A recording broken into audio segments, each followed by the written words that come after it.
달달달 외우다 보니까 뭐 조그만 꾸면 무슨 말인지 모르는 거예요.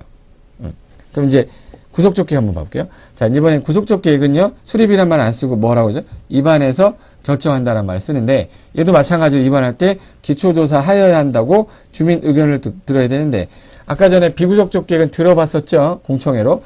근데 구속력 들어간 거 와서 보라고 공적장부 열람시킵니다. 그래서 공법에서 공람기간은 대부분이 14일 이상 기간을 줘요. 일간신문에 공고가 나올 때 거의 한 15일로 나오더라고요. 한 14일 이상이라고 명문에 있으니까 15일 하는 거예요.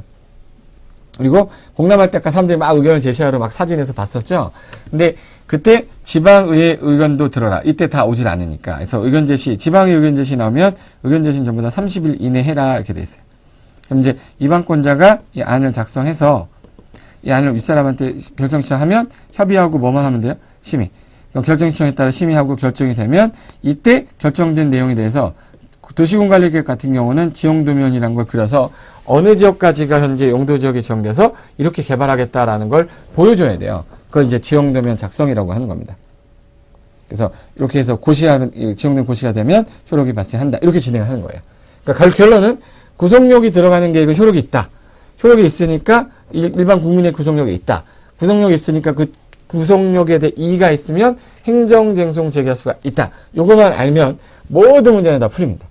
그래서 입안권자가 하는 거 기초조사와 의견청취, 구속력은 공람. 구속력, 그리고 결정 신청을 하면 협의하고 심의해서 결정하는데 결정이 되면 효력이 발생하는데 효력에 이의가 있으면 행정쟁송 제기해서 권리 찾을 수가 있다. 이렇게 하시면 되겠네요. 자, 그러면 제일 먼저 이제 구분했으니까 행정계획 구분할 때 방금 전에 했던 거 정리하시면요.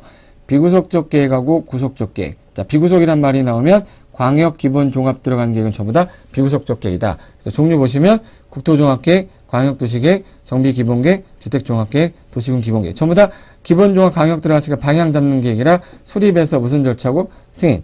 구속력이 없으니까 공청회에서 한번 들어는 본다. 나한테 뭐라고 한 적이 없으니까 행정쟁송의 대상이 되지 않는다. 이것까지가 나오면 그거 다 된 거죠. 그래서 일반 국민에게 구속력이 없고 행정청만 구속해서 비구속적 계획으로 다른 교수님들은 둘 중에 하나만 구속해서 일면적 계획이다. 국가 내부만 구속해서 내부 구속적 계획이다. 그래서 단순히 뭐뭐 방향만 잡는 행정 들어가는 계획은 일반적으로 광역 종합 기본이란 말이 안 써 있는 것들이죠, 다. 얘네들은 구속력이 들어가니까 입안에서 무슨 절차로 결정하는 절차로 결정이 되면 결정되기 전에 이 안을 공람시켜서 의견 들었어야죠. 이 결정된 거 이의가 있으면 행정쟁송 제기할 수가 있다.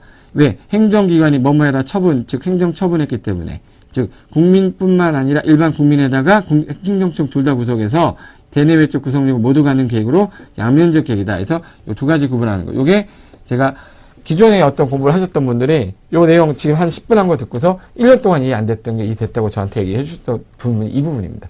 제가 정리해 보니까 이거예요, 딱. 그래서 요 구분할 정도면 이제부터 모든 계획은 됩니다. 그럼 정리 한번 해볼게요. 자, 아까 도시 그러면 어디가 도시입니까? 그러면 중앙정부 밑에 특광, 시, 군. 요거를 우린 한꺼번에 부를 때 뭐라고 불렀어요? 그럼 어떻게? 도시. 도시에서 수립하는 계획은 도시군 계획. 도시군 계획은 기본 계획과 관리 계획으로 구분한다. 즉 하위 계획은 상위 부합되게 짜면 됩니다. 그러면 국가 계획은 다 어느 분이 짜겠네요? 국토교통부 장관이 짜겠죠. 그죠? 그래서 도시 계획은 도시를 관할하는 특광, 특특, 시장, 군수가 짜고 요게 이제 행정조직 체계 구분이고요. 그럼 총정리하면 자, 여기 보십니다. 여기 보시면 계획을 수립해서 무슨 절차인데 승인. 수립하는 사람이 하는 건 기초조사와 의견청취인데 구속력이 있을 때에는 공람, 구속력이 없을 때는 공청회. 그리고 지방의 의견 제시 30일에 한댔죠? 그럼 수립권자가 계획을 짰으면 윗사람한테 승인청하면 승인청 받아서 협의하고 뭐해서 심의가 돼서 승인이 되면 개발의 방향이 잡히고 이게 구속력이 있는 계획으로 바뀌면 입안이란 단어로 바뀌고 결정이란 단어로 바뀐 후에 이 승인된 방향에 맞춰서 개발하기 위한 구체적 계획을 기초조사부터 의견 들어서 다시 입안해서 입안 결정 신청하면 협의심의에서 결정이 딱 되면 그 내용대로 집행을 해라. 집행하다 보니까 개인 토지 A 땅에 건축행위 하지 마라는 규제를 했는데 그 규제에 대해 이의가 있으면 행정쟁송을 제기할 수가 있다. 이렇게 정리하시면 되겠네요. 이해되셨죠? 그리고 공람과 공청의 차이점을 이렇게 기억하시면 되고 자 그러면 제일 먼저 광역도시계획을 짜기 위해서는 2개 이상의 도시를 묶어야 하겠죠. 그래서 제일 먼저 1순위가 광역계획권을 지정을 해야 됩니다. 예를 들어서 여기 수원하고 용인시를